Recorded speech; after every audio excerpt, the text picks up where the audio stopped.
Good afternoon, Year 4. Welcome to a topic lesson all about Roman mosaics. Now, as you know, our topic this term is all about the Romans, so we're looking at one of their famous art styles, the mosaics. Now, as you can see, here's an example of a mosaic. Mosaics were artwork created by putting tiny small stones together called tesserae that were different colours to show out different pictures. You can see here little stones, little tiles have been arranged together to make a picture of a fish. This is a mosaic. Now, when the Romans created their mosaics, they created them in three different ways. They either created interesting patterns, they created pictures to represent what happened in Roman life, or they created pictures to do with their gods.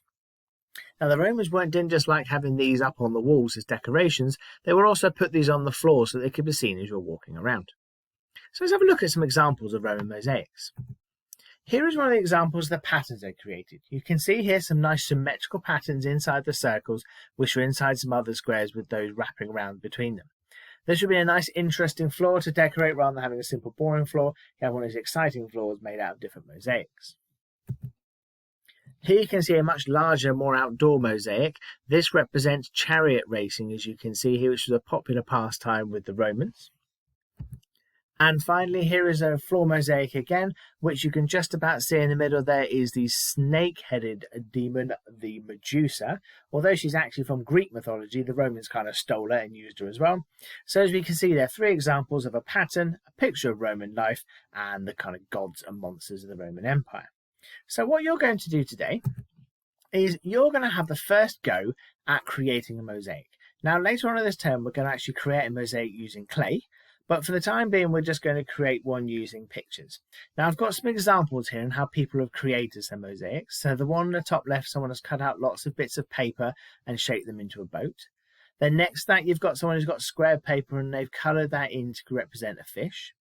We've got the sunflower down the bottom left where people have cut out lots of different shapes and stuck them together. So they're tesserae, nice small interesting shapes and stuck them together to a sunflower. And the one on the right there is someone has laid lots of different stones and colourful items in sand to represent a whale. Okay, so we've got four different ways there of representing a Roman mosaic. Not exactly the same way the Romans did it, but still similar. We've got patterns, we've got pictures, we've got things that represent the life around us now. So, to help you out today, I'm going to give you two different sheets to help you. So you've got one on the top left there, which is lots of different stone shapes. The one on the right, which is a group of squares put together, a grid. So I want you to use those. You can colour those in, you can paint them, whatever you want to do to create your mosaic, whatever it's going to be.